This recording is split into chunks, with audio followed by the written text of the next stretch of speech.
1 and stage 2 engine chill has started.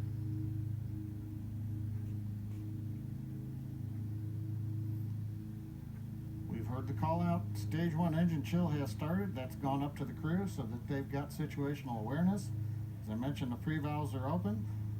And now we're topping off first stage fuel, getting ready to finish the fuel load. The liquid oxygen load on first and second stage will continue until the last 3 to 2 minutes of the countdown. We should hear that call out RP1 load complete coming up in about 6 minutes. Again, RP1 is just that densified kerosene or that rocket fuel that Falcon 9 is going to be used to power Bob and Doug to orbit today.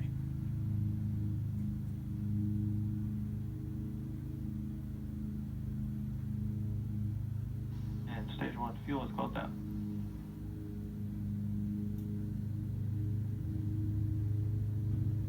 Right on time. That call out indicates that the fuel loading on the first stage is complete. Draining back the lines now, so first stage and second stage fuel are complete. Liquid oxygen loading is continuing on both stages. You can see on the view on the left side of the monitor the condensation, the cold gas wrapped around the stages as the tank skins are chilled by the densified liquid oxygen picking up the humidity from the Florida air. Looks like at this moment we're a little more than 90% full on the oxidizer on the first stage, ticking up towards that 80% mark on the second stage. We'll be counting down all the way till about 2 or 3 minutes, as John and I just said, until everything is loaded. Falcon 9 heaters closed out. And then we will go for launch. Dragon has transitioned to configure for terminal count. Vehicle tanks pressing for Strongback retract.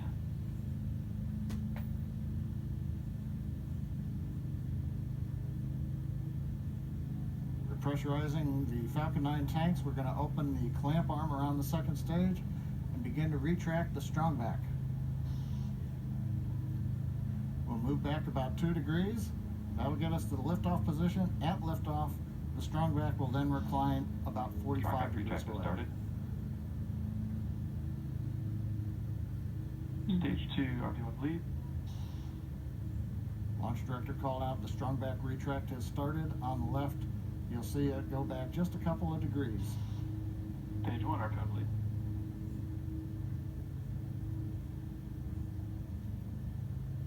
Wow, it's amazing.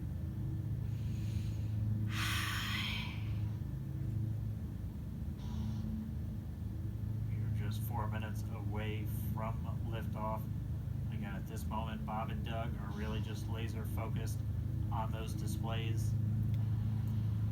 They have insight directly into Dragon and the Falcon 9. They're able to see where their fuel loading is at, how everything's progressing down with the count. AFTS final setup started.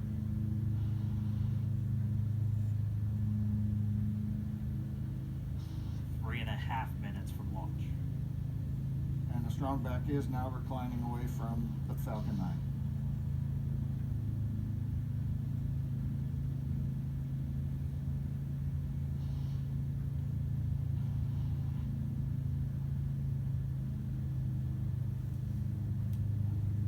And bagging matter purchase.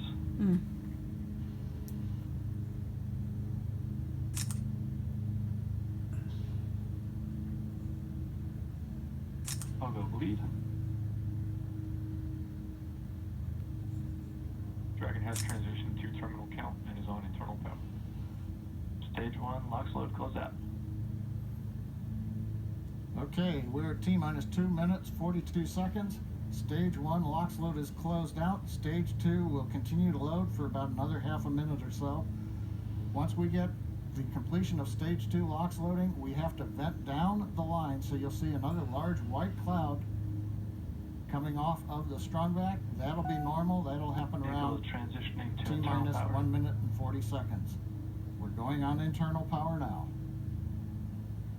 Just a few seconds away from the stage 2 LOX load being complete. It's been almost 9 years since we've been in this position. A lot of work done by thousands of people to get to this point.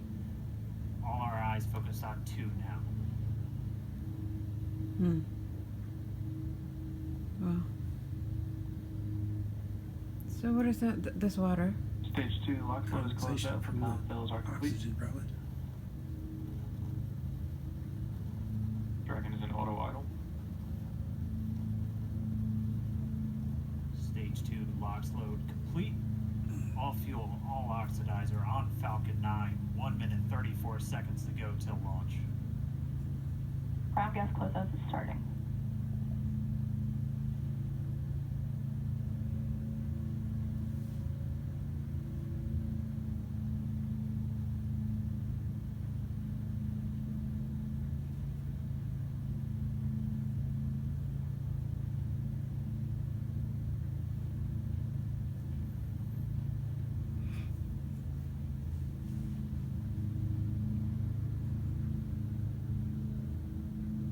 Falcon 9 is in startup.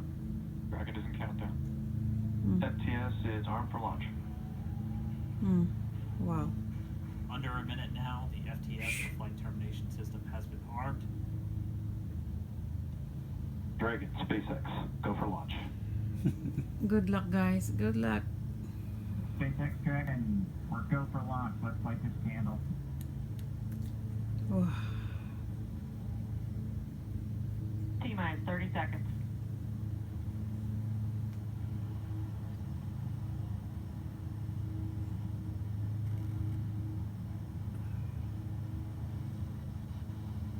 Stage 1 tanks pressing for flight.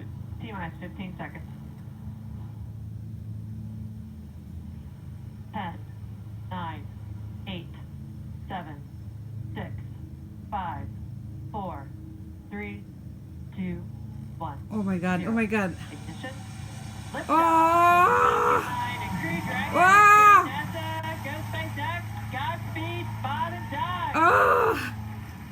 America has launched. Oh! So rises a new era Yes. in space flight, Stage 1 and with it propulsion the is nominal. ambitions of a Woo! new generation continuing the dream. 20 seconds into flight, stage 1 propulsion is nominal.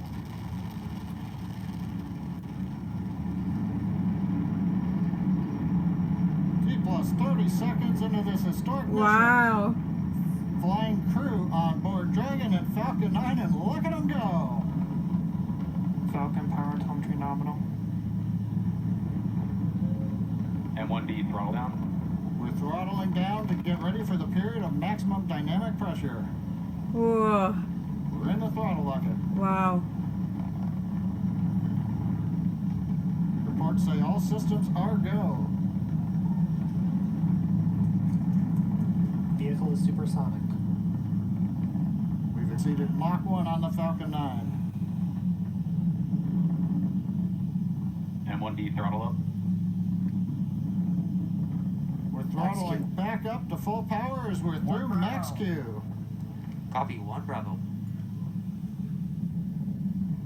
And we heard that 1 Bravo call out. That's just the second abort zone that they're in. They'll continue to be on this until the first stage has done its job and they switch over to the second. At this point, Bob and Doug pulling about 2.3 Gs, 2.3 times the Earth's gravity, already moving at over 1,500 miles per hour. We've heard the call out for MVAC engine chill. That's getting the MVAC engine ready to light. That'll come at about 2:44 into flight. Right now, everything continuing to look good. Next major event coming up is going to be the triple.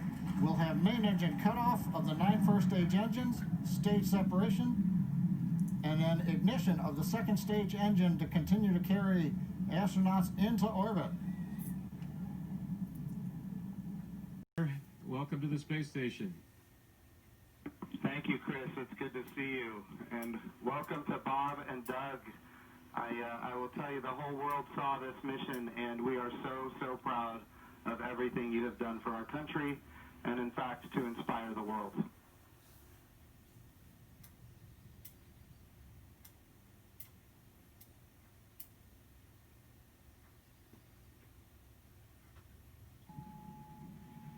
We sure appreciate that, sir. It's obviously been our honor to be just a small part of this. We have to give credit to SpaceX, the Commercial Crew Program, and of course NASA. It's great to get the United States back in the crewed launch business, and we're just really glad to be on board this magnificent complex. we have some VIPs with us here, and I'm sure they have some questions that they'd like to ask you, but I have one of my own before I turn it over.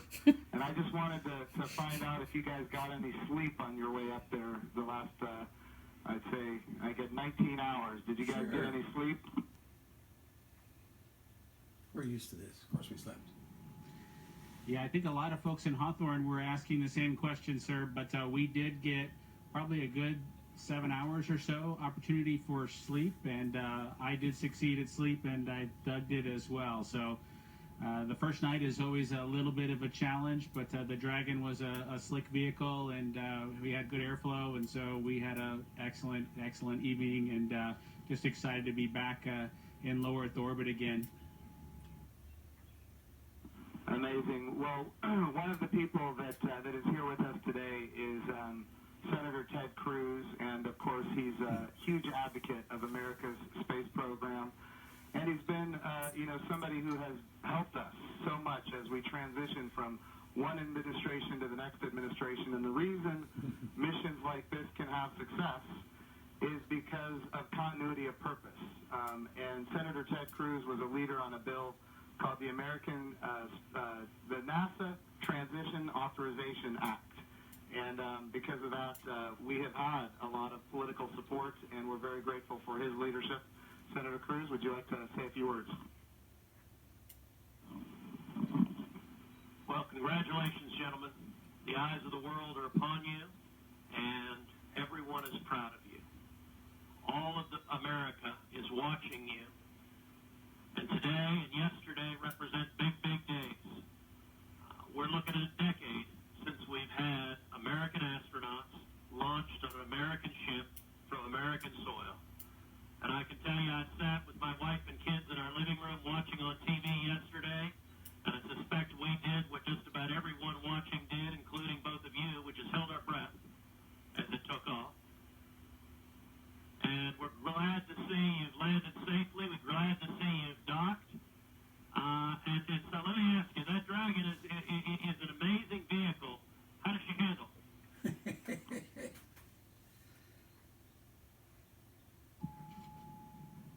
It flew just like it was supposed to. It was we had a couple opportunities to take it out for a spin, so to speak. Once after we got into orbit last night, and again today, about 20 minutes before we docked. And my compliments to the folks back at Hawthorne and SpaceX for how well it flew. It is exactly like the simulator, and we couldn't be happier about the performance of the vehicle. What do you guys hope to accomplish in your time on the International Space Station?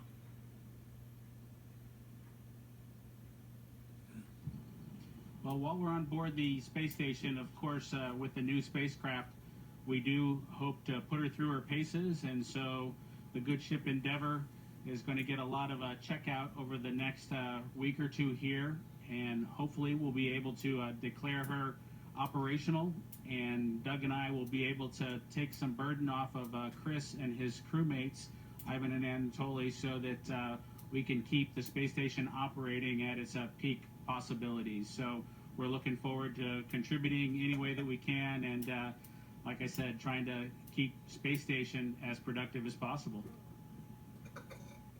As a country, we're in the midst of a tough week. We're seeing protests, we're seeing a lot of anger, we're seeing violence. And I have to say, this launch and y'all's docking is a powerful inspiration of what we can do when we come together, of the power of unity, the power of ingenuity.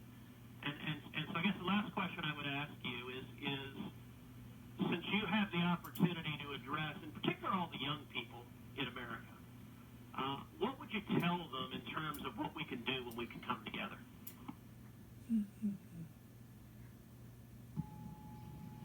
You know, that's a great question.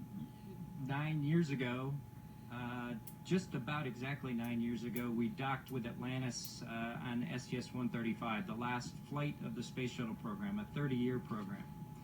And folks at SpaceX, folks at NASA, the Commercial Crew Program put their heads together and worked diligently year after year, making sacrifices, working hard And then 9 years later, American launch capability was restored, and this is just one effort that we can show for the ages in this dark time that we've had over the past several months, to kind of inspire especially the young people in the United States to reach for these lofty goals and work hard, and look what you can accomplish.